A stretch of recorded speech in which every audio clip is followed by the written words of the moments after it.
Les damos la más cordial bienvenida al Salón de Actos del Banco Nación, al desarrollo de la segunda etapa de las primeras jornadas de supervisión del Banco Central de la República Argentina, desafíos de un sistema financiero en transformación.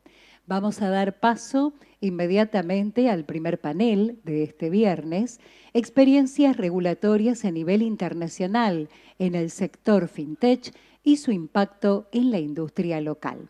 Invitamos a subir al podio al señor Juan Pedro Cantera Ascensión, a sumarse al estrado, al señor Ángelo Duarte, a las señoras Claudia Sotelo Videla, Alejandra Sanguinetti y Marina Ongaro, subgerenta general de regulación financiera del Banco Central, quien moderará este primer panel. Una vez más, familiarícense con los códigos QR para poder participar de todas las consultas. Introducimos al primer orador de este panel, Juan Pedro Cantera Ascensión, quien es superintendente de servicios financieros del Banco Central de Uruguay desde el año 2012.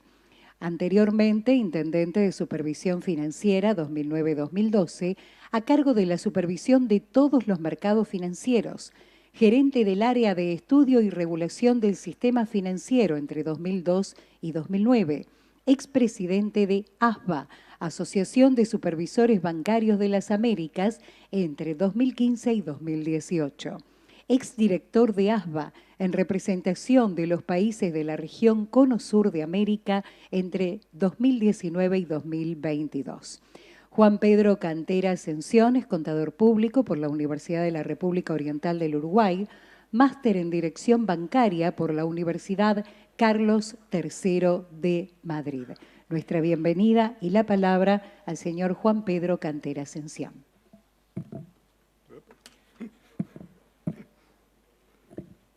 No sé si Buen día. Muchas gracias al Banco Central de Argentina, al señor superintendente Juan Curuchet y a Claudia Stachuk por la invitación a participar de este evento y las felicitaciones por la organización, porque en el día de ayer ya hemos podido comprobar la excelencia de la reunión.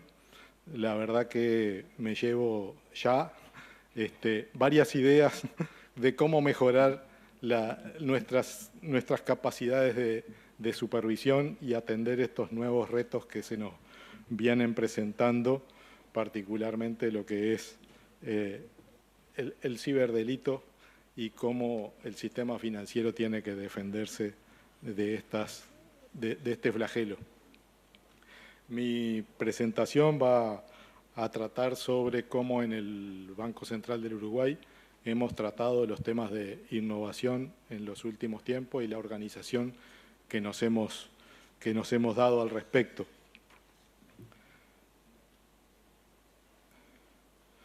Les comentaré, en primer lugar, cuáles son los comienzos del tratamiento del tema de innovación con lo que ha sido acciones para la inclusión financiera y un proyecto sobre billete digital.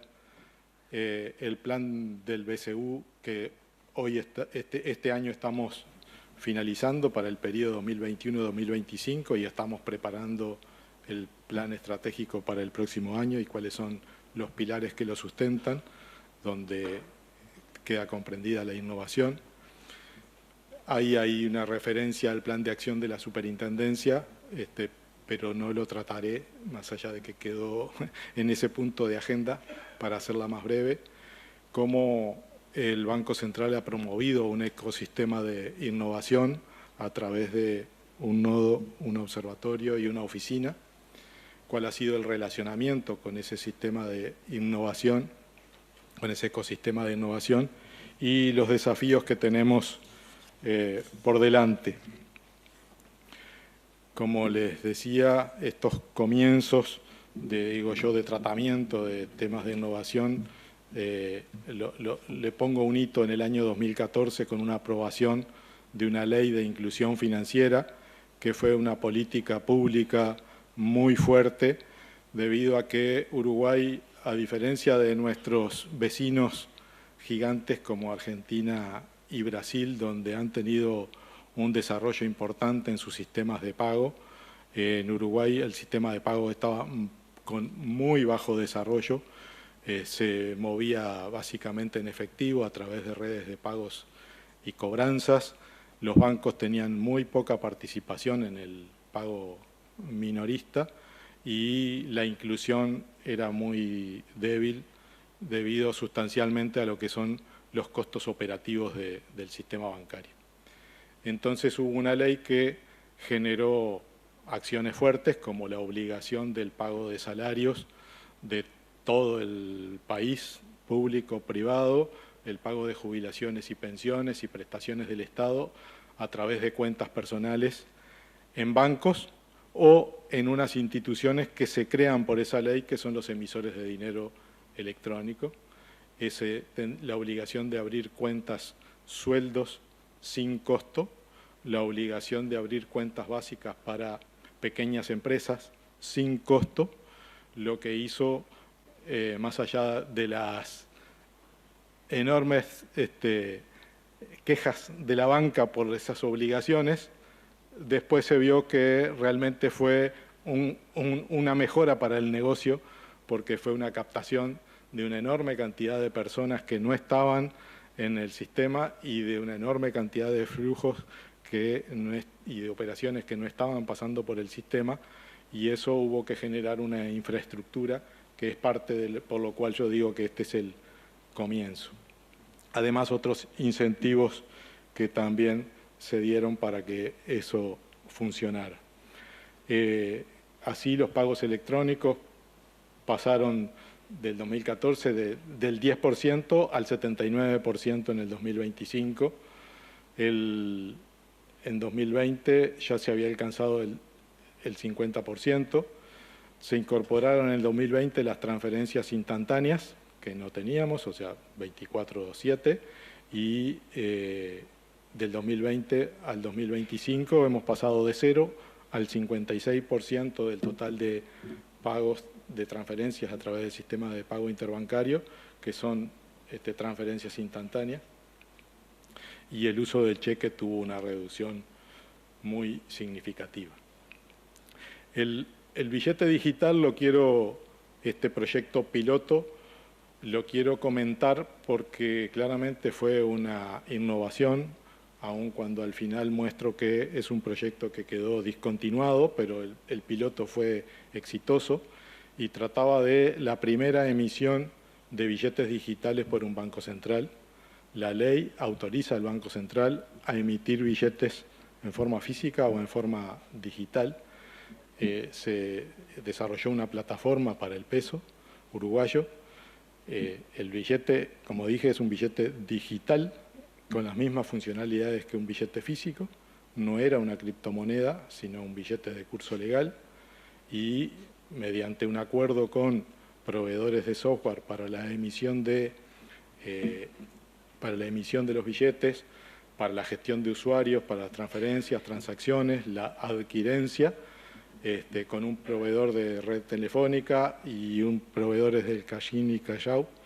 Se desarrolló ese piloto con unas 10.000 personas y no tengo ahora claro el número de comercios que se adhirieron, y resultó exitoso, pero después quedó discontinuado por temas de lo que significaba la inversión para escalar a la masificación, porque habían cambios tecnológicos que atender y habían cambios de gobiernos que también pudieron haber afectado las decisiones, pero sí quiero resaltarlo porque es un proyecto que, aún discontinuado, nos dio las posibilidades de ver que se puede generar desde una institución pública innovación en temas de absoluta relevancia, como es cambiar el formato en que tenemos el billete de curso legal.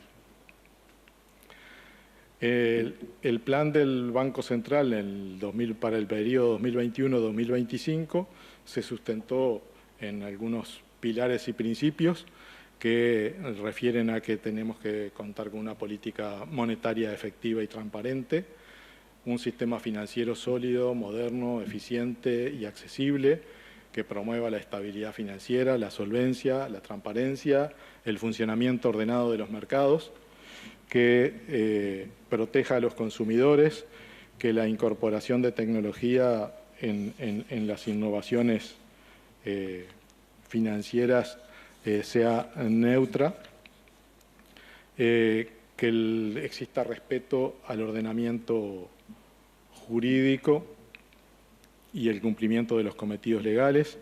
Tenemos que promover la eficiencia y el desarrollo de la innovación y la competencia.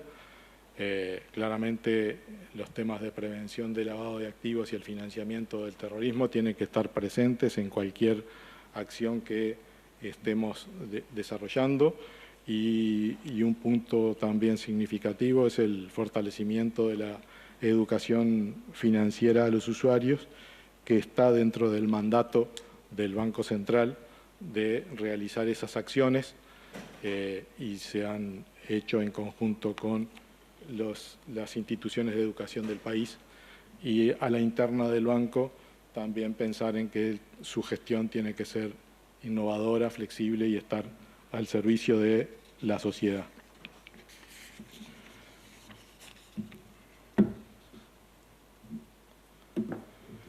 En este sentido, entonces, el Banco Central se propuso promover y facilitar los procesos de innovación del sistema financiero, para lo cual generó determinadas acciones desde el año 2020, pero particularmente incorporadas a partir del plan en el 2021, creando un sitio en la página web del Banco Central donde se publican, se promueven todas las acciones relacionadas con la innovación. Ahí en esa dirección que está en la presentación, se puede acceder a toda la información relacionada con las acciones, con los estudios realizados, con las regulaciones que se han establecido, y eso me parece que es la primera acción. Después, en ese contexto se creó el nodo de innovación, que el nodo de innovación es un espacio de intercambio complementario a los intercambios habituales que puedan existir con terceros, creado con el objetivo de promover el diálogo en temas de innovación financiera y buscando facilitar la comprensión de los impactos de la innovación a los efectos regulatorios y de supervisión, así como el marco regulatorio en el cual se desarrolla la innovación financiera, y esto es una integración con participantes externos que en la próxima filmina les comentaré quiénes son.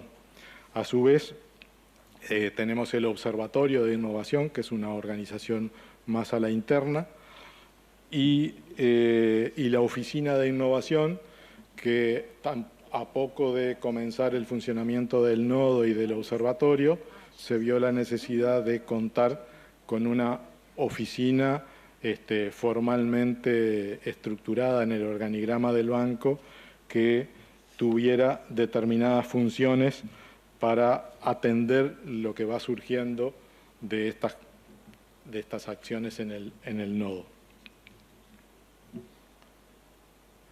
Entonces, los participantes en el nodo son el Banco Central, la industria de servicio financiero, la industria del software, las iniciativas y emprendimientos de base tecnológica que estén relacionadas con la prestación de servicios financieros, las cámaras empresariales, los organismos públicos relacionados, la academia y las incubadoras de proyectos.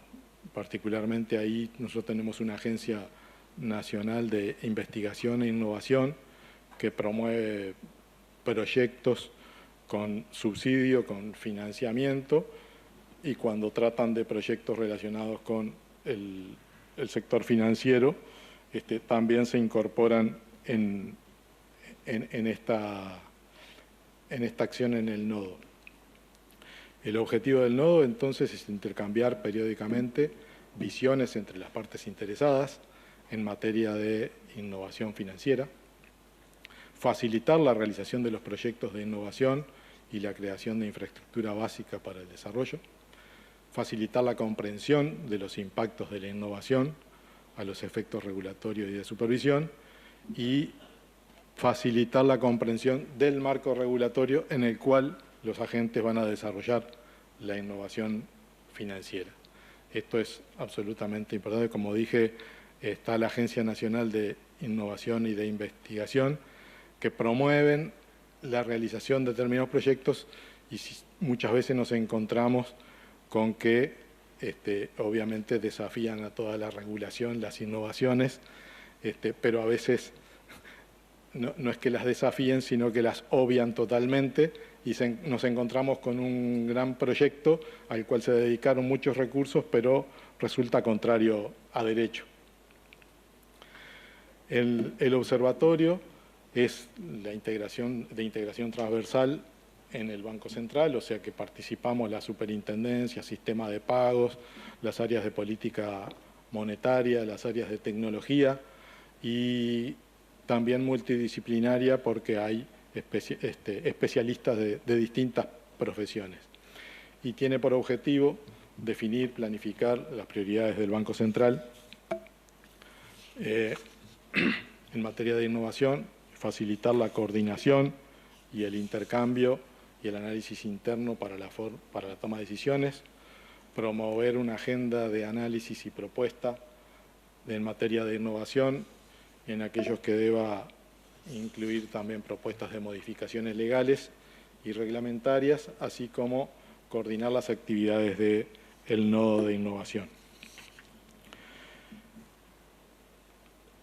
La Oficina de Innovación, que es la unidad formal dependiente de la Gerencia de Planificación Estratégica del BCU, ¿qué es eso?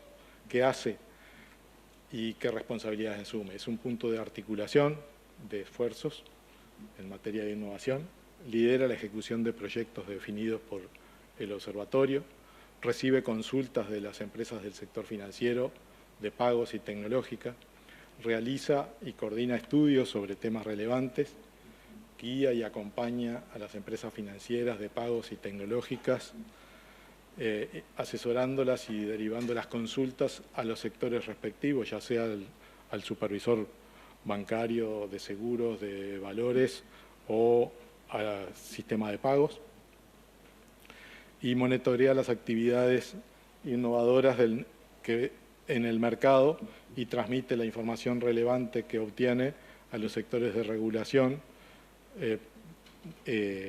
monitoreo y supervisión del sistema financiero. Esto, pues decimos, es como la cara amigable del Banco Central o de la supervisión con respecto al mercado, porque los atienden bien, les escuchan, les asesoran, pero al final no tienen responsabilidades regulatorias, no tienen potestades regulatorias, sancionatorias, ni de supervisión. Y voy a ir pasando un poco más rápido para entrar en el tiempo y cumplir con los retos.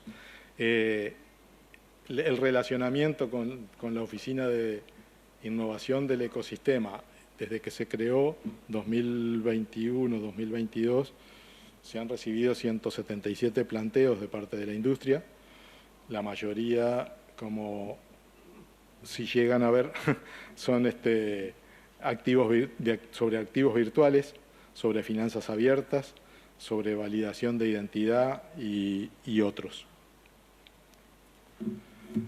El nodo ha tratado temas de finanzas abiertas, activos virtuales, onboarding digital, plataformas de financiamiento colectivo, plataformas de préstamos entre personas, entre otros.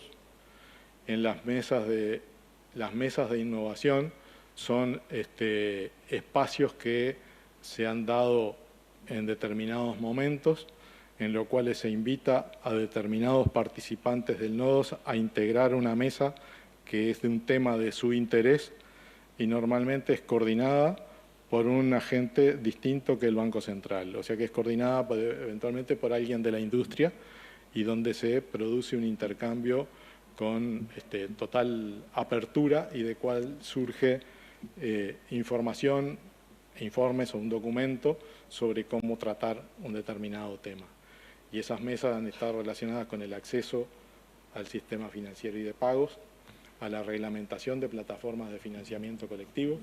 Esta en particular es el crowdfunding. Nosotros teníamos una regulación hecha en el 2017, no tuvo éxito, nadie se acercó, se discutió, surgieron posibles modificaciones a la regulación, las adoptamos.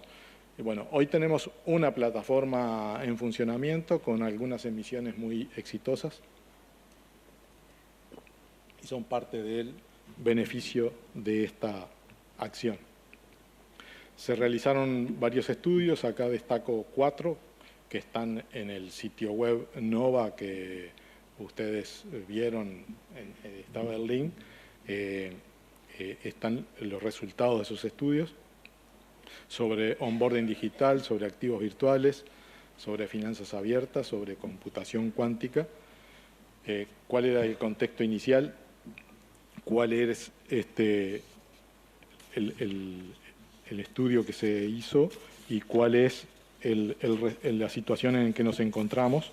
En algún caso, como el de los activos virtuales, un proyecto de ley que se elaboró un marco regulatorio, se elaboró el proyecto de ley, se aprobó la ley y hoy estamos haciendo la reglamentación de esa ley sobre regulación de prestadores de servicios de activos virtuales.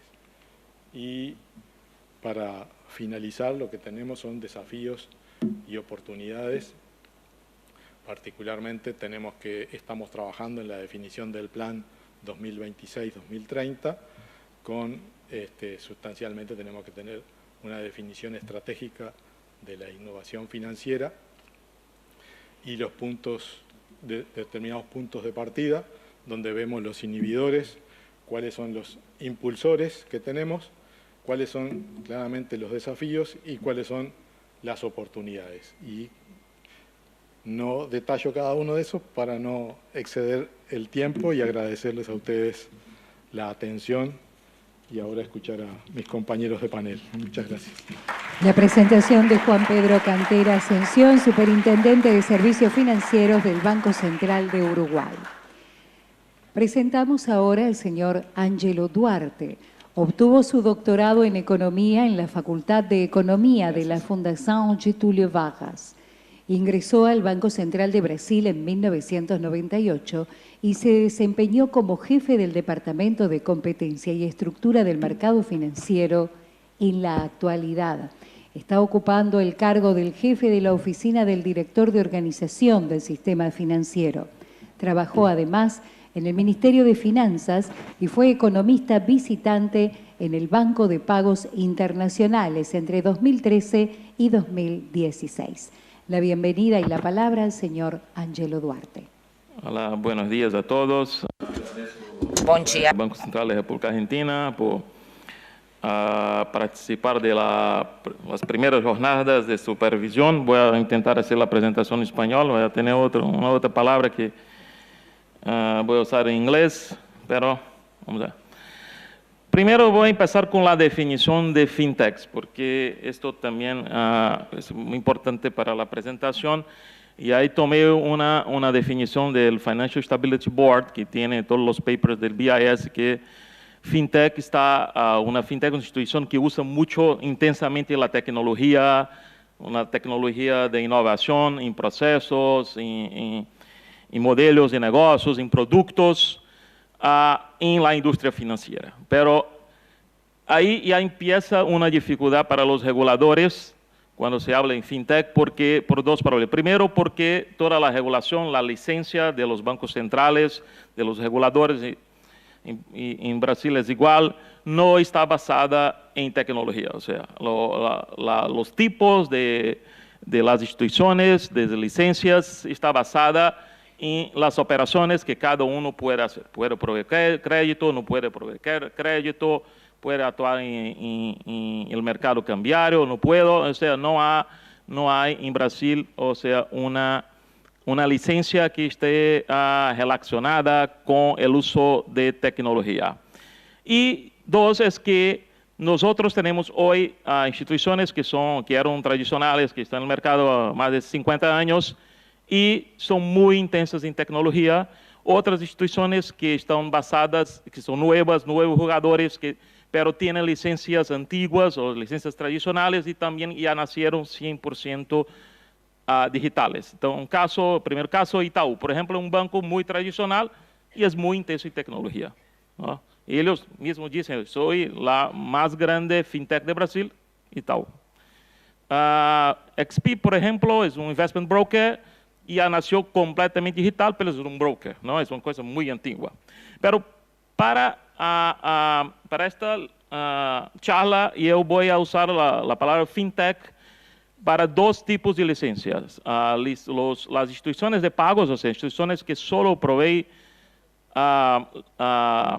servicios de pagos y son los emisores de moneda electrónica, los adquirientes, los emisores de tarjeta y los iniciadores de pago. Tenemos 207 firmas con estas licencias en Brasil. Y las que nos llamamos fintechs de crédito, que son dos tipos, crédito persona a persona, que son solo 12 empresas muy chiquitas, y las sociedades de crédito directo, que son empresas que solo proveen crédito usando su propio capital. Son 151. Por ejemplo, ayer tuvimos ahí, Revolut, por ejemplo, es una sociedad de crédito directo en Brasil. Okay. ¿Cómo es la estructura de regulación de o sea, en Brasil tenemos dos grandes grupos de licencias: instituciones financieras e instituciones de pago. Instituciones financieras está todo basado en la ley 4595 de 1964, que es la lei bancária.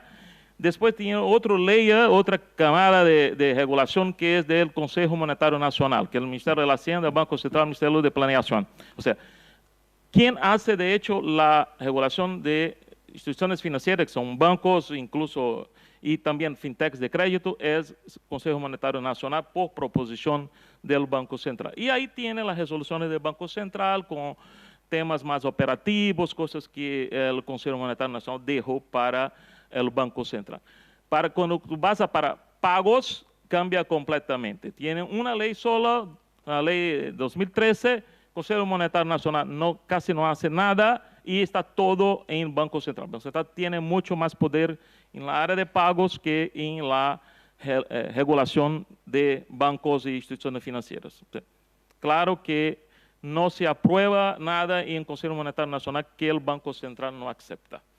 Y toda la otra regulación de money laundering, terrorismo, financiación al terrorismo, protección al consumidor, transparencia, es casi igual para todas las instituciones, que sean fintechs, no fintechs, bancos, fintechs de crédito, instituciones de pagos. Casi no hay ninguna diferencia. Y también la prestación de informaciones al Banco Central, también igual, ¿no? O sea, tiene que enviar todas las informaciones, tiene el accounting estándar del Banco Central, tiene que enviar operación de crédito por operación de crédito todos los meses y no hacemos diferencia si es una institución chiquitita de Banco Itaú de un grande banco. Entonces, es muy homogénea la regulación en estos términos.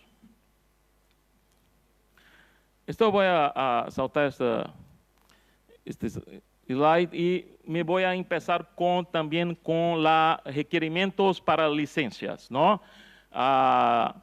Y, o sea, que los puntos, o sea, los requerimientos para licencias también no cambian entre instituciones bancarias y no bancarias, instituciones de pagos. Lo que pasa es que la análisis, cuando es una institución bancaria, se profundiza más en los puntos, ¿no?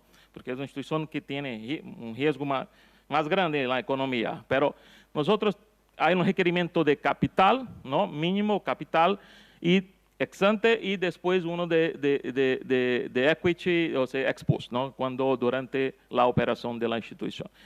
Tiene que enseñar de dónde vino el capital de la institución, que es el legal, o sea, vino de actividades legales, un plan de negocios, la reputación de los controladores, de los managers, o sea, los managers, más allá de la reputación, no puede tener como fallos en la justicia, condenas. Tiene también que enseñar que tiene capacidad técnica, o sea, tiene experiencia en la industria financiera. Si se hace un cambio en los managers, en el board, ¿no? En el consejo, también el grupo de control, tiene que pasar al Banco Central. A menudo, el Banco Central no permite que, por ejemplo, una institución que yo quiero vender mi institución, esta es la persona que quiere comprar, no, esto no acepto en el sistema. Entonces, esto se pasa a menudo cuando se está haciendo cambio de control, cambio de miembros del board. Y también tenemos, y ahí tenemos una ley desde 2021 que en el caso de instituciones de pagos tenemos que analizar la licencia en 12 meses. O sea, si llega toda la documentación, está correcta, tenemos 12 meses para hacer toda la análisis. Okay.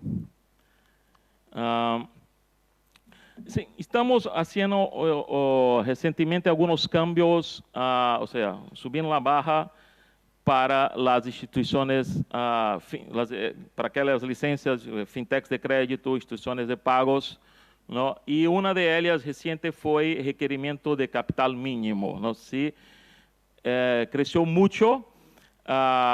Y nosotros hoy pasamos de un sistema que era basado en la licencia en sí, o sea, antes tenía banco, capital, un monto, institución de pago, otro monto, o sea, en cada tipo de licencia había un capital mínimo. Ahora es basada en las actividades que las instituciones hacen, o sea, para cada actividad que una institución hace, tiene un monto de capital y suma todo. Por ejemplo, cualquier institución que tiene licencia del Banco Central puede pedir como si fuera una licencia extra para actuar en el mercado cambiario. Entonces, ahí tienen un extra para actuar en el mercado cambiario. Si va a actuar, por ejemplo, en el PIX, a conectar sistemas de pagos rápidos, tienen un extra también. Si va a participar de Open Finance, tienen un extra también. O sea, está basado en las actividades. Y también impusimos un adicional si uno usa la palabra banco, porque nosotros tenemos un problema que no podemos prohibir que un banco use la palabra banco, incluso instituciones que no son reguladas pelo Banco Central. Entonces, nosotros impusimos casi 6 millones de dólares adicionales si uno usa la palabra banco y no es un banco. O sea, de hecho, queremos quitar todos estos que, o sea, solo que los bancos usen la palabra banco. Entonces, solo para tomar un caso, un emisor de moneda electrónica antes tenía 2 millones a 500 mil dólares de capital mínimo, ahora está entre 2,3 y 4,3 millones de dólares de capital mínimo. Entonces, ve que subió mucho y depende si participa del PIX, de Open Finance y así va. Esto se dio por cuenta de una percepción de riesgo operativo mucho más grande de estas instituciones fintechs. Tenemos también lo capital prudencial y ahí, esto yo creo en 2021-22, introducimos para las instituciones de pagos un adicional de capital para operaciones de pagos, ¿no? Y básicamente una institución que es sistémicamente importante, que llamamos S1, esto es Basel III Full, ¿no? O sea, completamente Basilea III. Pero una institución que no es una institución financiera, es una institución de pago, tiene un adicional de capital de pago que es una función del saldo de la moneda electrónica y también del flujo de pagos de la institución, o sea, pagos con tarjeta, con pagos rápidos, con pagamento en código de barras, todo esto suma y tiene una proporción. Y si hace la emisión de tarjeta de crédito, igual tiene un adicional por cuenta de la emisión del saldo de tarjeta de crédito. también. Si el conglomerado tiene una otra institución financiera, entonces que va ahí toda a parte de crédito, incluso la tarjeta se vai por Basileia 3. Agora vamos a empezar com os problemas, não? Ou seja, aí tinha os CEOs, todo muito azul, pero que passa, não? As fintechs provém pagos e provém crédito muito limitado, pero puede hacer ou seja, puede hacer Lego, ou seja, sintetizar banco usando estas licencias e com uso também do mercado de capitales. Então, eu vou passar porque tem eu creio que com próximos slides seja mais fácil. Pero no caso assim, tu tienes uma emissora de moeda eletrônica, tiene uma licença de emissão de moeda eletrônica, tiene uma licença para crédito com seu próprio capital, que é uma SCD, é um crédito com seu próprio capital, e usa o mercado de capital e securitização. E também hace a emissão de tarjeta e hace securitização, ou no adquirente e securitização. Vamos ver alguns modelos acá, eu quero que seja mais fácil. Então, eu tenho uma emissão de moeda eletrônica, ofereço ao usuário pagos, Pix, tarjeta de débito, não? Pago com código e barras, e tenho aqui também uma fintech de crédito, não? Crédito direto, só com meu balanço, com meu capital, provei crédito, pero não tenho capital. Que hago? Origino as operações por la manhã, vendo para o mercado, para um fundo de inversão, que em Brasil chamamos FDIC, são fundos de inversão de operações de créditos por la tarde. Não? Muitas vezes, ou seja, nem sequer passa dia em el balance de la instituição. Pero e aí parte do capital, de las cotas do fundo, está em el mercado com inversionistas, pero parte está em uma holding company, que é também o controlador de las fintechs. Ou seja, as fintechs, ao fim do dia, retiene parte do risco de crédito de las operações que eles mesmos originaram. Ou seja, não é que salieron completamente do sistema, salieron do sistema para o Banco Central, que aí empieza a ter muita dificuldade de saber o que está passando com estas operações, não sabe quem são os devedores, a qualidade do portafólio, pero já sabe-se que tem risco, não? E aí, aún mais, pode empeorar aún mais se uma holding company nem sequer ter a licença de uma fintech. Ele pode como alquilar uma licença, alguém que tem uma licença e alquila a licença usando prestador de serviço de banking as a service, não? Ou seja, você tem uma licença, não faz nada, pero eu tenho uma marca, eu tenho clientes, network, não, uma plataforma, e quero prover crédito a meus clientes, não? Então, não é alquila, formalmente não alquila a licença, mas hace joint venture com prestador, com uma fintech de crédito, isso chamamos esse joint venture de prestador de serviço de banking as a service. Ele origina as transações, le vende e você vende transaciona com fundo. Aí outro caso que, em vez de ter uma emissora de moeda eletrônica, vai ter um adquirente, ou seja, hace a adquirência e tem os merchants. Os merchants muitas vezes querem receber as facturas, os fundos de suas vendas em adelantado e também, então, provê crédito para os merchants, não? Usando, é igual, não? O sistema é quase igual. Tem outros modelos, pero eu vou passar, pero vai quedar-se aí em la apresentação, não? Esse é dolor de cabeça muito grande. Por exemplo, ayer o Banco Central anunciou que vai, porque o Banco Central não regula os fundos. Então, pero o Banco Central, com uma associação com a regulador de fundos, vai passar a receber todas as informações dos fundos de crédito para que pueda fazer o monitoreo destes modelos.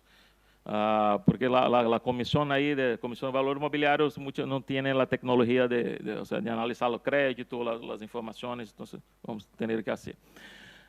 Outro rollo com as fintechs é que Cuando el Banco Central empezó o sea, recibió del Congreso que fuera el mandato de regular las fintechs de pagos, y ya tenía como 100, 150 en operaciones. ¿Qué va a hacer? Porque en el mundo de bancos, antes de empezar la operación, tiene que pedir la licencia del Banco Central. Entonces ya tiene, ¿cómo voy a hacer? ¿Voy a pedir autorización todos los 150 en un día? No, entonces empezamos impusimos un threshold, ¿no? Un límite que fue bajando en el tiempo, y si uno cruzaba el límite en términos de flujo de operaciones, tenía que pedir la autorización del Banco Central. Primer problema, no conocemos no sabemos si de hecho uno que está ahí operando ya cruzó el límite, ¿no? Y segundo problema es que, no, o sea, después de un tiempo, o sea, primero tiene el problema que va a tener dos grupos, uno bajo el Banco Central y el otro fuera. Entonces tiene arbitraje regulatoria y también la dificultad de tratamiento con estas empresas nuevas que ellos sí piensan que no, yo soy una empresa de tecnología, como dije ayer. No, empresa de tecnología, no soy una empresa regulada. No, regulado. ¿Qué es esto? No. Entonces, cuando empezó a entrar antes solo tenía los banqueros tradicionales. Así empezó estas empresas que vinieron de comercio electrónico, de media, de internet, o sea, personas que son de área de tecnología, ¿no? Entonces, es una cultura totalmente diferente, y también nosotros, o sea, la dificultad de lidiar con estas empresas es muy fuerte también. Entonces, al final, esto fue bueno para que las empresas tuvieran tiempo para adaptarse a la regulación, que crecieran, o sea, que entrara, vamos decir, trajera a inovación, trajera competencia, pero después de un tiempo percibimos que lo que estaba fuera del perímetro del Banco Central era basura, casi todo basura. Entonces, hace un par de meses, vamos decir, esta barra que iba hasta 2028, yo creo, que iba bajando hasta 2028, trajimos para 2026. Entonces, en 2026 más 2026, va a tener todos bajo el Banco Central. Y eso con la conexión con el PIX, o sea, nosotros detectamos varios que ya tenían un flujo de pagos, que ya tenían que pedir la licencia del Banco Central hacía tiempo, pero no lo hacía. Para los Virtual Asset Service Providers, ¿no? Los proveedores de servicios de activos virtuales, estamos haciendo completamente diferente. O sea, vamos a hacer una licencia por fases. Va a tener fase 1 y todos van a tener que enviar un conjunto de informaciones en 9 meses hasta creo, agosto del próximo año, y vamos a hacer la fase 1. Y después vamos a hacer la fase 2, que es la licencia definitiva. O sea, no va a tener esta cosa que durante años va a tener dos grupos, uno fuera y uno dentro del regulador. Para terminar, un poco de los trends y las tendencias y el trabajo en progreso. Yo creo que, o sea, el péndulo de un lado tiene innovación, competencia, nuevos jugadores, y de otro lado tiene seguridad, solidez, estabilidad. O sea, yo creo que ha cambiado un poco, o sea, está yendo mucho más para el lado de estabilidad, seguridad, y también, como ya vimos aquí ayer, muchas cosas relacionadas a fraudes, a crímenes virtuales con el sistema financiero. Entonces, ya vamos a ser más conservadores con nuevos jugadores. Otra cosa es que tenemos que hacer la regulación de algunos sectores que están fuera de regulación, como subadquirentes, o sea, que son un adquirente de tarjeta que está por debajo de otro adquirente, de los proveedores de servicios de Bank as a Services, ya está en consulta pública, y también de los proveedores de servicios de IFX. IFX es un agregador de pagos cross-border. Yo ya tenía un slide sobre esto, pero yo pulé. Entonces, estas son cosas y estamos trabajando en esto. Y también, como fue comentado ayer, ya o sea, las fintechs que nacieron bien, que están creciendo, y ya empiezan a cambiar para una licencia más tradicional. Si no es de banco, nosotros tenemos una licencia que la mejor traducción en inglés sería una finance company, que es una institución que puede tomar depósitos, pero de depósitos de largo plazo, y también puede dar préstamos, pero limitado a préstamos bajo valor al consumidor. Entonces es un mini banco, ¿no? Entonces ya se ve moviéndose para las más grandes, las que desarrollaron mucho, para licencias tradicionales. Muchas gracias. La presentación del señor Ángelo Duarte, jefe de la oficina del director de Organización del Sistema Financiero del Banco Central de Brasil. Continuando con las ponencias de este panel, experiencias regulatorias a nivel internacional en el sector fintech y su impacto en la industria local, introducimos a Claudia Sotelo Videla, quien es ingeniera comercial con mención en Administración de la Universidad de Chile y magíster en Administración de Empresas de la Pontificia Universidad Católica de Chile.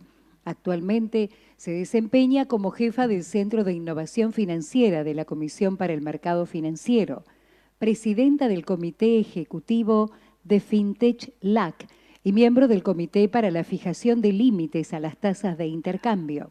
Su trayectoria profesional incluye haber sido jefa del Observatorio Tecnológico del Banco Central de Chile, consultora en Chile Capital y haber ocupado cargos ejecutivos en la Bolsa de Comercio de Santiago de Chile y en el Contraparte Central Liquidación de Valores.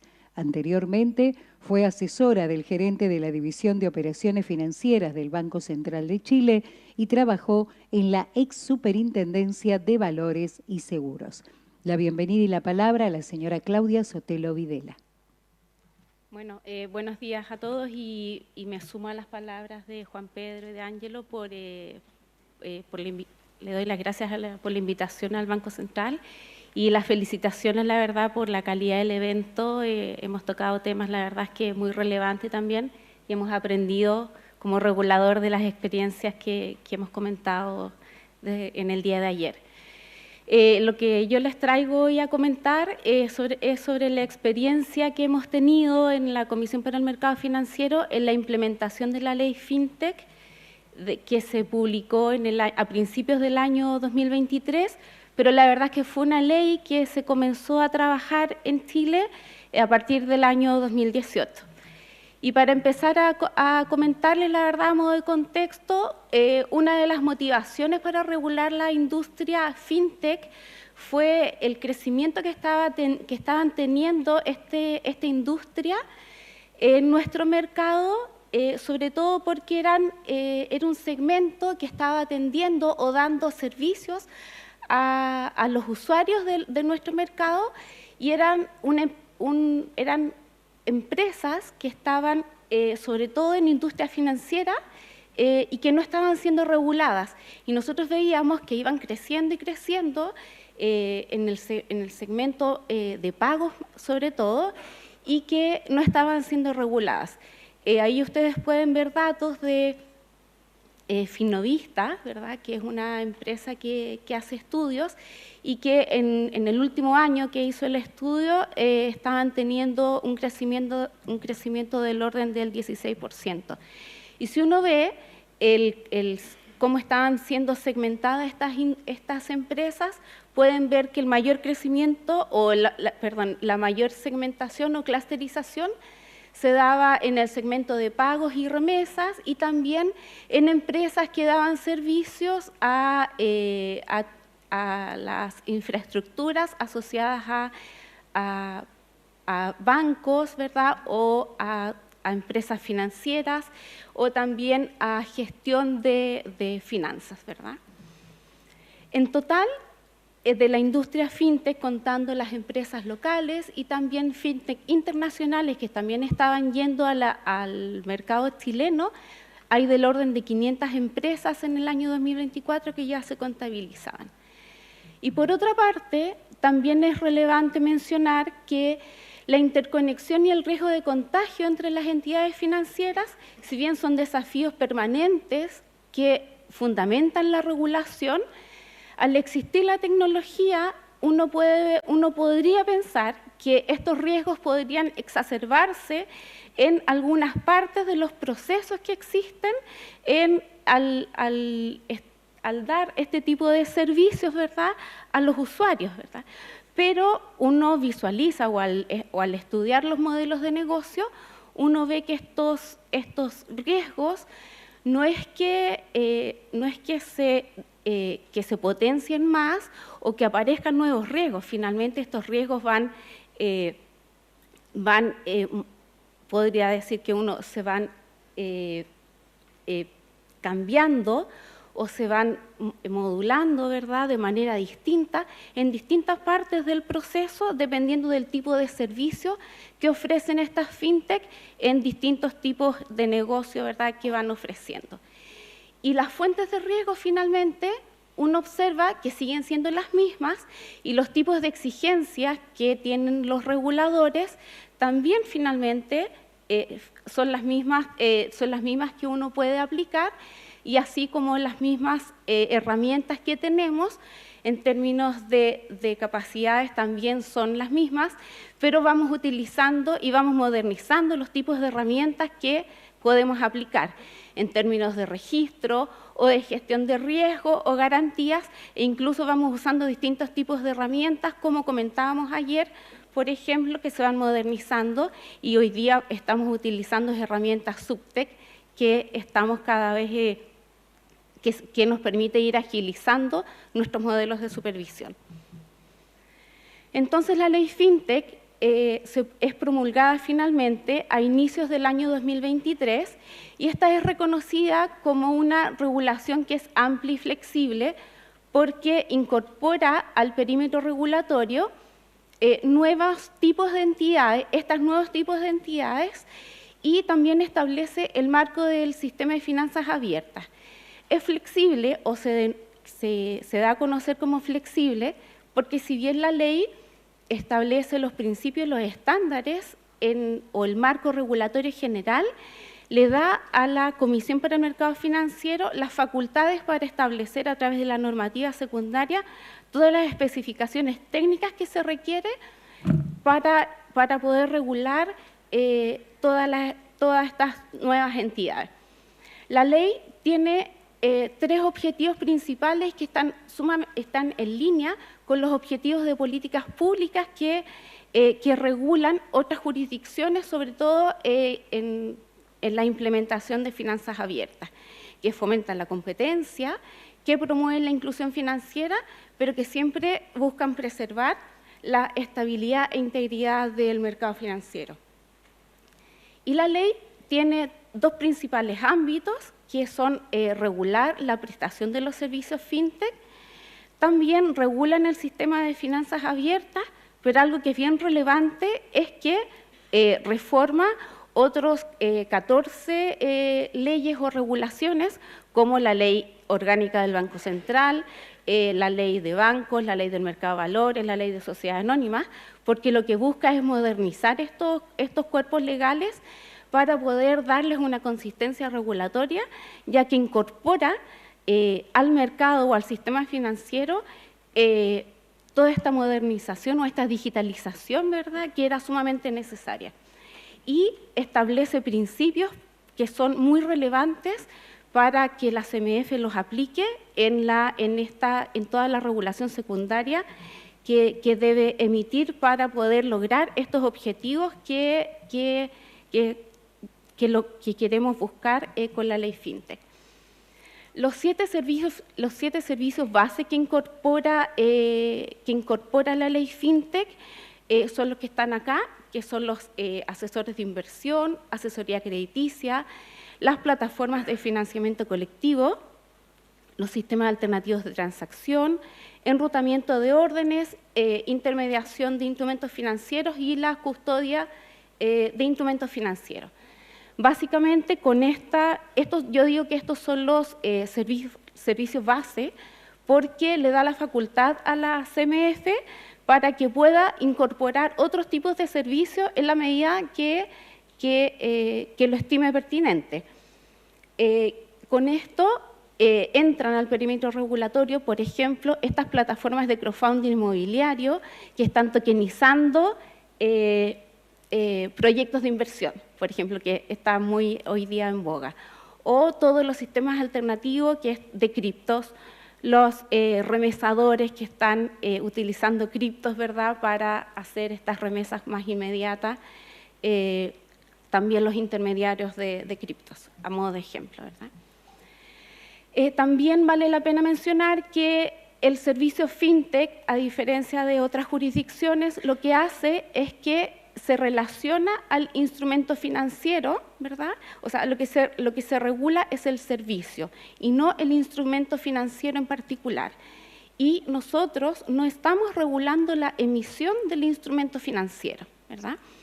La ley es la que define el instrumento financiero como cualquier título o contrato que genera ya sea una renta monetaria o representa algún tipo de deuda, ¿verdad? Con eso implica que todos los derivados o cualquier título que genere algún tipo de renta entra, ¿verdad? Un token, por ejemplo, que representa una rentabilidad, entra al perímetro regulatorio, o algún tipo de activo financiero virtual. Y ahí están todos los criptos. Y se define un activo financiero virtual o cripto como una representación digital de una unidad, ¿verdad?, que puede ser transferida, almacenada o intercambiada digitalmente y quedan fuera, lógicamente, el dinero, ¿verdad?, porque eso es materia del Banco Central. Y también se hace la distinción de los criptos respecto a las monedas estables, porque también se deja la factibilidad de manera bien amplia que se puedan emitir monedas estables en Chile, ¿verdad?, siempre que, obviamente, que estén respaldadas en función del dinero, moneda nacional o extranjera, y que cumpla con definiciones o requisitos que el Banco Central establezca, y ahí queda bajo la jurisprudencia del Banco Central, y son ellos quienes van a definir todas estas materias. El Banco Central está pendiente de emitir esta normativa. Respecto a la implementación misma, lo que les comentaba, la publicación de la ley FinTech fue a principios del año 2023. Durante el año 2023 trabajamos muchísimo de la mano con el mercado, hicimos muchísimas mesas consultivas donde fuimos trabajando prácticamente cada una de las materias que abordamos en la norma. A principios del año 2024 se emitió la norma que establece todo el proceso y los requisitos para solicitar el registro y la autorización para registrarse como empresa FinTech en la CMF, ¿verdad?, que es la norma 502. También se emite la norma 503 porque para ser asesor de inversión o trabajar en una empresa de asesoría de inversión y de asesor crediticio, hay que dar una prueba de conocimiento técnico. Es algo sumamente nuevo en Chile, ¿verdad?, porque en el fondo las personas que trabajan ahí tienen que al menos cumplir con un rendimiento, entre comillas, académico. Después, a principio de este año, se emitió la norma que establece los requerimientos de información para que la CMF pueda supervisar a estas empresas. Finalmente, la norma 502, esto es de manera bien general, son los antecedentes que se piden. En la parte registral, obviamente que se piden todas las materias más bien societarias, antecedentes de constitución legal, inhabilidades societarias, identificaciones, organigramas y una descripción general de modelo de negocio. Y para la autorización, ahí es donde uno es un poco más descriptivo o se pide mayor información asociada a procedimientos generales, información que debe estar, ahí son requerimientos, información que debe estar siempre disponible a los clientes, ¿verdad? Gobierno corporativo y gestión de riesgo, ahí se piden determinadas infraestructuras que debe tener, capacidad operacional, se requiere que deben cumplir, y mostrar evidencia que tienen capacidad operacional para operar. También requerimientos de garantías. Esto no es a todos, depende, ya les voy a mostrar un gráfico que depende del tipo de servicio que ofrecen, es que deben tener garantías. Lo mismo que patrimonio y también la idoneidad, que son las pruebas que deben cumplir. Y acá en esta gráfica es como pueden visualizar que los requerimientos que se aplican cumplen los principios de modularidad y de proporcionalidad de acuerdo al tipo de servicio financiero. Y acá es donde la CMF debe cumplir los principios de proporcionalidad y modularidad que nos mandata la ley que debemos aplicar. Ahí a modo de ejemplo, los intermediarios financieros, los intermediarios de instrumentos financieros o, por ejemplo, los custodios, ellos deben cumplir, dado que manejan patrimonio de sus clientes, deben cumplir con requerimientos de garantía y de patrimonio, ¿verdad? Y, por ejemplo, las plataformas de financiamiento colectivo que no, ¿verdad?, no deben cumplir esos requerimientos. Y los asesores, ¿verdad?, que son quienes te están asesorando de dónde o cómo invertir, ¿verdad?, sí tienen que cumplir requisitos de idoneidad. La norma 530, que es el manual de sistema de información, acá lo relevante es que se establece la forma, periodicidad y el medio por el que las empresas fintech deben enviar información a la CMF, ¿verdad? Acá es información que es periódica, lo bueno es que son bases de datos estructuradas, son tablas comunes, no se les pide lo mismo a todos, porque obviamente que depende del tipo de servicio, ¿verdad? Y lógicamente es información que es estandarizada y se envía a través del sitio web de la CMF, es todo sumamente digital y es algo que es bien, por lo menos para este tipo de empresas, la verdad es que no es difícil interactuar con la CMF a través de medios digitales. Desde que se emitió la norma 502, que fue la que se les dio un año de plazo, obviamente para que se adaptaran y pudiesen cumplir con todos estos requisitos que se le pedía. Este año de plazo se cumplió en febrero de este año y se nos vino una avalancha de solicitudes de registro. Nos llegaron 422 solicitudes de inscripción, 272 solicitudes de autorización, y ahí está más o menos cómo fue la distribución, ¿verdad?, de acuerdo a tipo de servicio. No cuadran porque, respecto a los números, porque una empresa puede pedir más de un tipo de servicio, ¿verdad? Una empresa puede solicitar ser intermediario, custodio y enrutador, por ejemplo, ¿verdad? Pero eso es. Hoy en día está en pleno proceso porque la CMF obviamente que utiliza la misma rigurosidad para aprobar otros tipos de servicios tradicionales, entre comillas, para revisar todas estas materias, ¿verdad?, asociadas a las empresas fintech. Como reflexiones finales, contarles que llevamos ya prácticamente 3 años trabajando en toda la emisión de regulación y ya de implementación de la ley fintech, tanto en las materias de registro de prestadores de servicios financieros como de finanzas abiertas, que era la otra parte de implementación de la ley fintech. Y a pesar del progreso, todavía nos quedan importantes desafíos por seguir trabajando. Llevamos 3 años y todos sentimos que estamos recién comenzando, ¿verdad? Pero existe una oportunidad significativa para que estos proveedores sigan madurando y en conjunto con los proveedores o los incumbentes de los servicios financieros provean o mejoren la competencia y provean mejores servicios a los consumidores, ¿verdad?, fomentando así la inclusión financiera. Y un desafío relevante es que tenemos que evaluar continuamente los riesgos de estos modelos innovadores.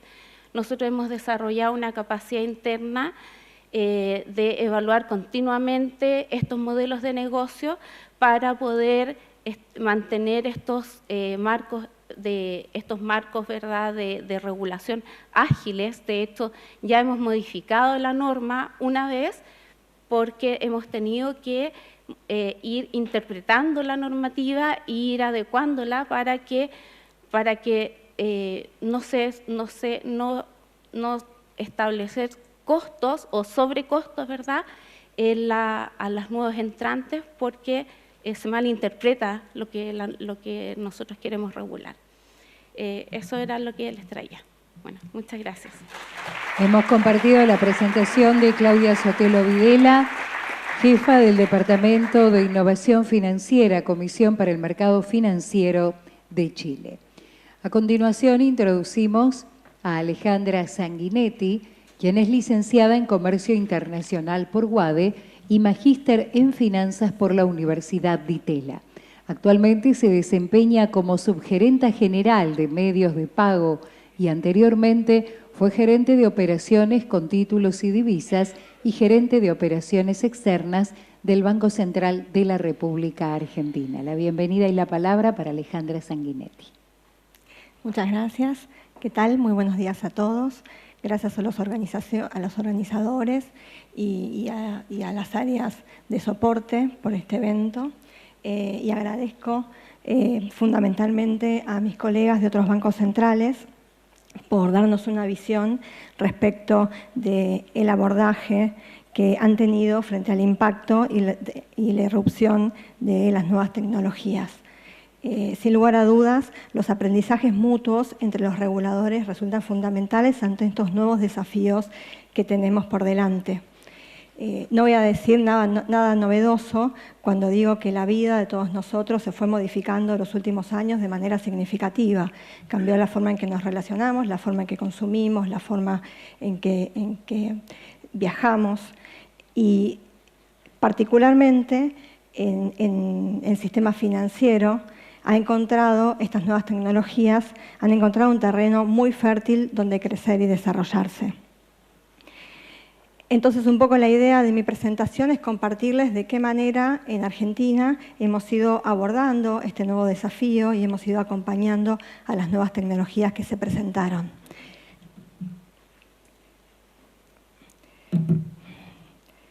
Bueno, como primera medida, ante el surgimiento de todas estas nuevas tecnologías, desde Argentina, la idea fue promover la innovación, sin una norma específica. Sin embargo, se compartieron distintos ámbitos en los cuales desde el sector privado se compartió con el sector público los distintos progresos que había en la materia. Y la participación del Banco Central, el foco que hizo el Banco Central de Argentina, fue fortalecer la infraestructura. O sea, la idea fue crear los andamiajes y las bases sobre las cuales estas nuevas tecnologías pudieran crecer de manera sostenible.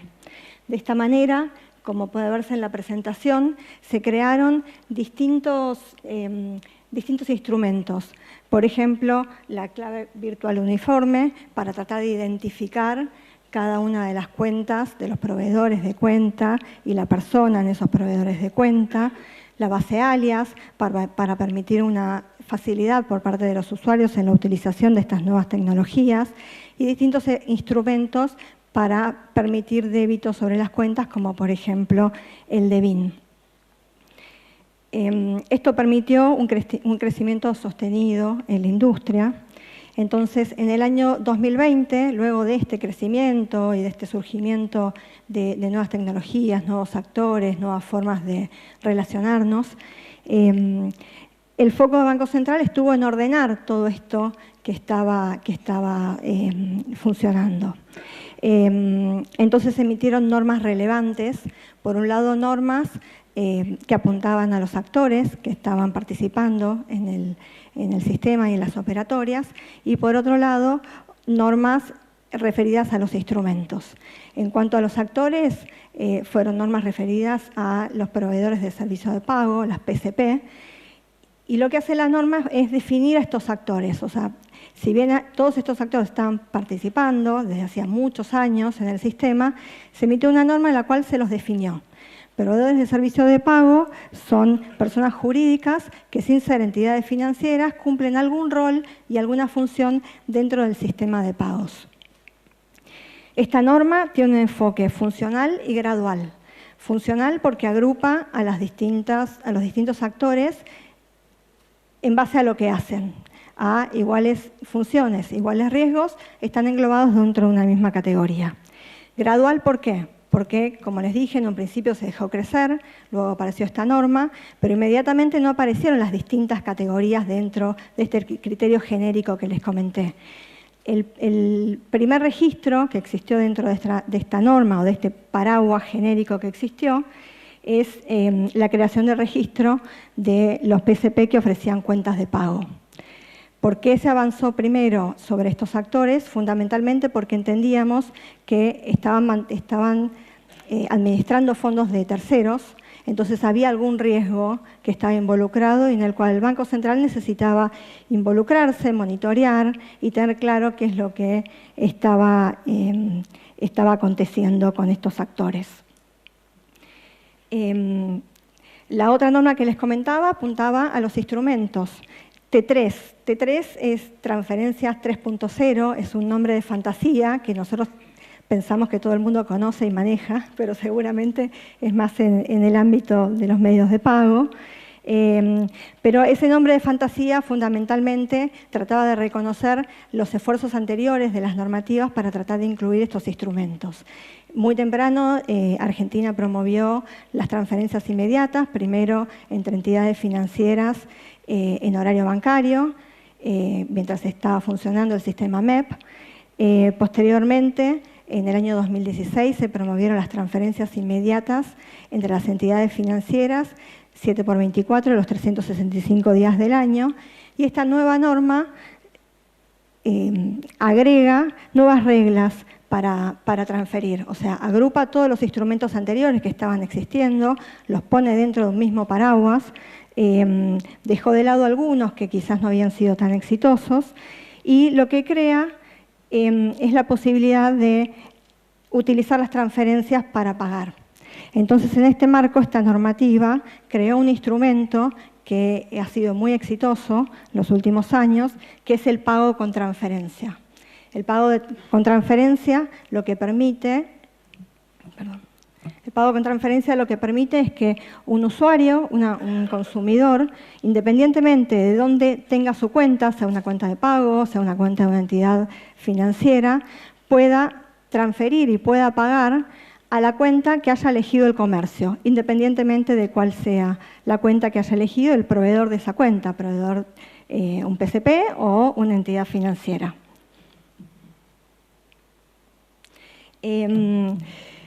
Por supuesto, esto permitió un gran crecimiento, fueron medidas adoptadas y aceptadas por el mercado, y esto permitió, como estas normas, no sé si lo mencioné, pero fueron en el 2020, estábamos en pandemia, con lo cual había por parte de los usuarios una gran necesidad de productos que resolvieran de forma digital toda su vida cotidiana.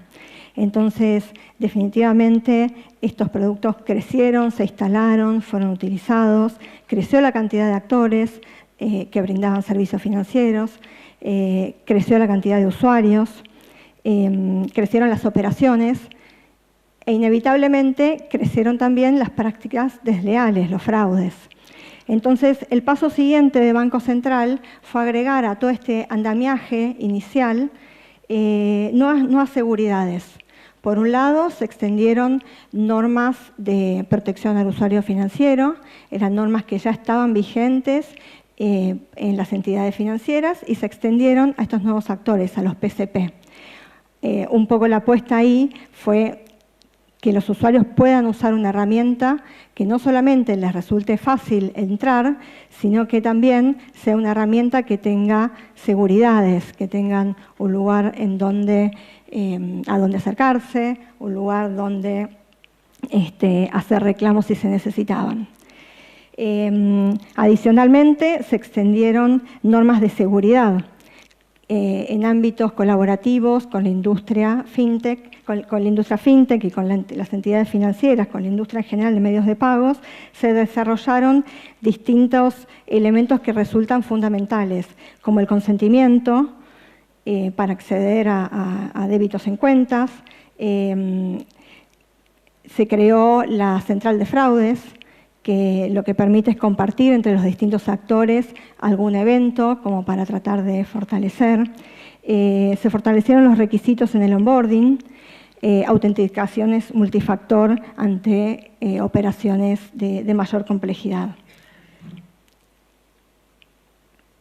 Y más recientemente tenemos un comité de fraude que es interdisciplinario, ayer Daniel Domínguez lo mencionaba. Intrabanco Central tenemos un comité enfocado en la problemática de fraude. Bueno, acá en esta filmina un poco lo que les traje es la arquitectura actual del Sistema Nacional de Pagos. Como ven sobre la izquierda tenemos actores que requieren autorización, fundamentalmente son los actores que son infraestructuras del sistema, como las cámaras compensadoras de alto y bajo valor, los administradores de transferencias inmediatas, y sobre la derecha los distintos registros que fueron surgiendo, porque a ese registro inicial que les había comentado de las cuentas de pago, después se fueron agregando registros subsiguientes de otros actores de relevancia, como los proveedores de pago, como ven, son 197 actualmente, los iniciadores, que son 4, después tenemos aceptadores, adquirentes, subadquirentes, o sea, estos actores que permiten conectar a los comercios con los medios de pago disponibles, son alrededor de 150 en Argentina, y otros registros como redes de cobranza extrabancaria, redes de cajeros automáticos, etcétera. Y como creo que ya no cumplí con el tiempo, pido disculpas, pero tenía menos tiempo que los demás.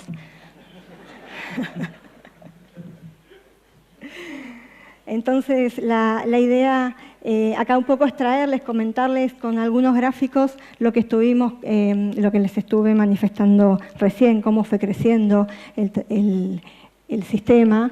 En el gráfico lo que ven en colorado son los PSP que proveen cuentas de pago. Como ven, han tenido un crecimiento constante. Y lo que ven en azul son las cuentas en entidades financieras tradicionales. Lo interesante que les quería comentar acá, en el último informe de julio de 2025 de inclusión financiera, se publicó que las personas humanas con cuentas alcanzan los 37,5 millones. Esto es una cobertura próxima a la totalidad de la población adulta en Argentina. Bueno, como les comentaba, las transferencias son un instrumento fundamental en nuestro mercado. En azul lo que ven son las transferencias interbancarias, o sea, donde solamente participan entidades financieras, y lo que ven en salmón, creería, son las transferencias en las cuales participa como mínimo una CB corta U. Como ven, la participación con estos nuevos proveedores de cuentas es muy importante.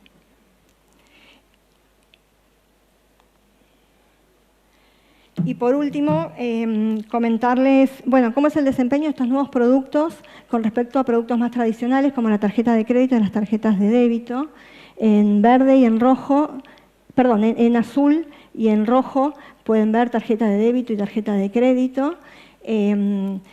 Al final, el eje de estas dos variables está sobre la izquierda, mientras que el de pago con transferencia es el de la derecha. Tarjeta de débito y tarjeta de crédito, al final del gráfico, como ven, se juntan. Actualmente, en el último informe mensual de pagos, que también se publica de manera periódica y que contiene mucha información relevante del mercado, la cantidad de transacciones en tarjeta de débito y tarjeta de crédito, cada una es de 180 millones de operaciones. En el caso de los pagos con transferencias son de 73 millones de operaciones. El ticket promedio en el pago con transferencia es de 19.000 pesos, el ticket promedio en las tarjetas de crédito es de 52.000 pesos y las tarjetas de débito de 26.000 pesos. Por último, desde Banco Central continuaremos promoviendo con la normativa la transparencia, la inclusión financiera, la competencia, la digitalización y la reducción de costos en ámbitos colaborativos donde todos los participantes estén contenidos y podamos desarrollar productos sostenibles minimizando el fraude. La presentación de la señora Alejandra Sanguinetti, subgerente general de medios de pago del Banco Central de la República Argentina. Disponemos ahora de un tiempo para preguntas e intercambio. Les recordamos que el modo de participar es escaneando el QR que se encuentra en el dorso de las credenciales. Por favor, indiquen en primer lugar a quién corresponde o desean responda su pregunta o consulta y luego el comentario que quieran efectuar. A cargo de este segmento está la señora Marina Ungaro, subgerente general de Regulación Financiera del Banco Central de la República Argentina, quien tiene la palabra.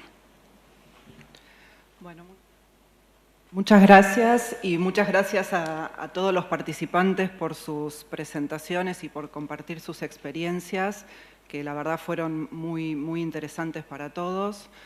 Y creo que si podemos sacar como algo común, más allá de las diferencias que pueda haber entre los distintos países, es en que todas las experiencias regulatorias, por un lado, buscan potenciar la innovación en todos los servicios financieros digitales, pero a la vez, a medida que van creciendo las operaciones o se van complejizando e interactuando distintos tipos de licencias, bueno, también buscar la protección de los usuarios y la norma más prudencial, ¿no? Y en cuanto a los desafíos, creo que también compartimos en que, por un lado, buscamos poder seguir siendo un campo para que sigan dándose estas innovaciones, pero también manteniendo, digamos, un frente a todas las desafíos en términos de fraudes y en términos prudenciales y de quizás inequidades regulatorias. Y destaco acá algo que mencionó Ángelo, que todo esto en una industria que tiene una fuerte base tecnológica y eso representa un especial desafío por la velocidad de cambio y de adaptación que requiere por parte de nosotros los reguladores. Tengo varias preguntas que son como a cada uno de los participantes y después algunas que son comunes, así que empiezo por las primeras. Para Juan Pedro nos consultan cuál es la diferencia entre el billete digital y el dinero electrónico y qué aprendizajes tuvieron de esta experiencia que nos comentaste. Bien. El billete digital es una emisión que hace el propio Banco Central, al igual que hace la emisión de un billete físico. El dinero digital es el que surge a partir de una institución que recibe un depósito de un billete físico y que gestiona una cuenta donde se considera dinero digital. O sea, uno es creado a partir de un depósito de un billete físico en una entidad financiera, el otro es creado por el propio Banco Central. La experiencia fue exitosa, como dije, desde el punto de vista del piloto.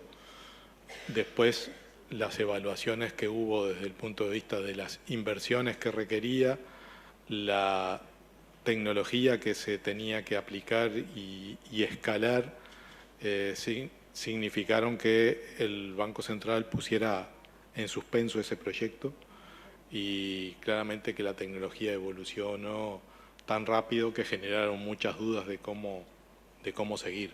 Pero más allá de que hoy es un proyecto suspendido, es posible que se pueda retomar en un tiempo. Gracias. Para Ángelo, la reciente regulación cripto que fue anunciada por el Banco Central de Brasil permitiría indirectamente a la gente dolarizarse, cosa que hasta ahora quizás no está permitido en las normas locales. ¿Qué implicancias ven para esto en términos de estabilidad macro y financiera, y si no ven el riesgo de que haya como un incremento o una tendencia hacia el bimonetarismo? Es posible, de hecho, hoy uno no puede tener una cuenta en moneda extranjera en Brasil. Hay algunas excepciones, pero un ciudadano no puede tener. Pero lo que se ve, así, fuera del cripto, es que mucha gente empieza a tener cuenta fuera del país. O sea, todos los bancos o las fintechs ofrecen la opción que tú tengas una cuenta fuera y use su cuenta que está muchas veces en Estados Unidos y en UK para hacer pagos cuando en viaje, pagos transnacionales. Y más allá de esto ya se ve mucho uso de cripto, de stablecoins para hacer pagos cross-border, transfronterizos. Ya tenemos algunos números como 15 mil millones de dólares en 2024. Ese es un número, es una estimación, o sea, hay unas hipótesis para este cálculo. Pero yo creo que la ley, la regulación no va a incrementar los riesgos. Los riesgos de que las personas tengan más ahorros o depósitos de moneda extranjera ya existen con los instrumentos tradicionales de tener cuentas fuera del país y puede hacer un envío, una remesa instantánea a cualquier hora del día, de la noche. Esto ya existe. Yo creo que ahora el Banco Central tal vez tenga más números. Pero, por otro lado, yo creo que esto está mucho más ligado a la confianza que las personas tienen en la moneda, ¿no? Es mucho más una cosa, si las personas tienen confianza en la moneda, que la inflación va a ser baja, que las tasas de interés en Brasil son muy altas, entonces también tener ahorro en moneda extranjera tiene su costo. Entonces, no creo que la regulación cripto va a incrementar el riesgo, y el riesgo ya existe, sea en cripto, porque los proveedores de servicios de cripto ya existen, ya están funcionando, o sea por la apertura de cuentas fuera del país. Gracias. Para Claudia, ¿cómo se enfocaron en implementar el modelo de SupTech aplicado en la supervisión de los registros y presentaciones que surgieron con la ley FinTech, y qué tiempos y competencias les requirió?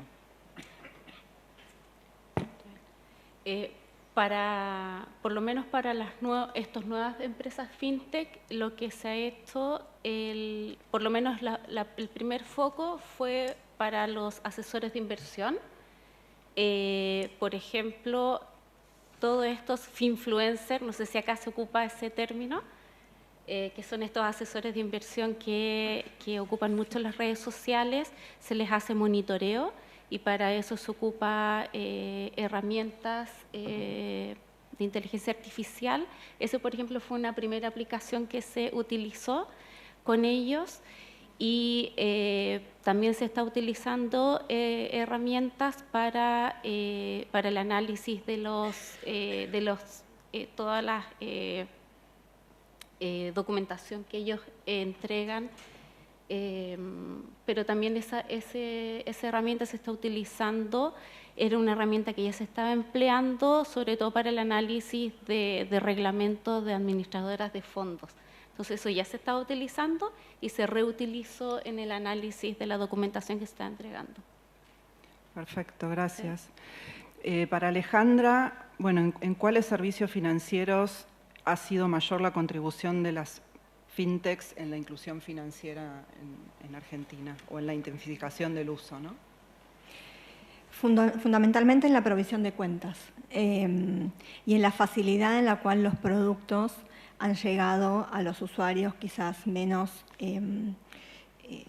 sofisticados financieramente hablando. O sea, ese acceso fácil que después del Banco Central fortalecimos con mayores cuidados, eso ha sido lo que ha permitido el gran desarrollo y la utilización. Bueno, para los tres invitados extranjeros, ¿alguna de las entidades tiene tarifado y cobra por el servicio de supervisión? Y además, si cobran una tasa relevante para los trámites de autorización o de registro con los que cuentan. En el caso de Uruguay tenemos por ley establecido una tasa de control regulatorio que se cobran a las entidades que son supervisadas por el Banco Central del Uruguay, en particular la supervisada por la Superintendencia de Servicios Financieros, y no está en ningún caso asociada a los trámites, sino a la actividad luego de que son inscriptas o autorizadas a operar en función de las características del negocio, ya sea el total de activos, como puede ser el caso de los bancos o el de las aseguradoras, o el volumen de transacciones en el caso de las entidades del mercado de capitales. Pero estamos promoviendo una modificación para atender ese tema de una tasa básica por inscripción.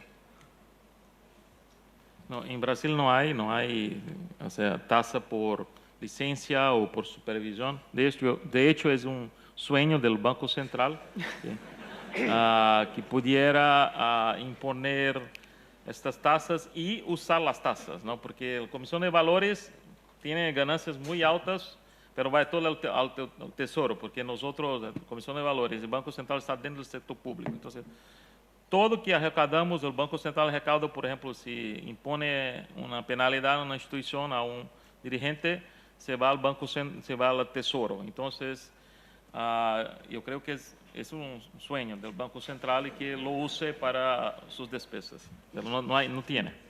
No cumplido por ahora.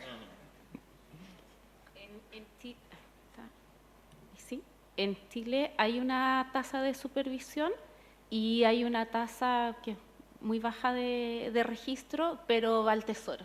Y de esa hay un porcentaje muy bajo al presupuesto de la CMF.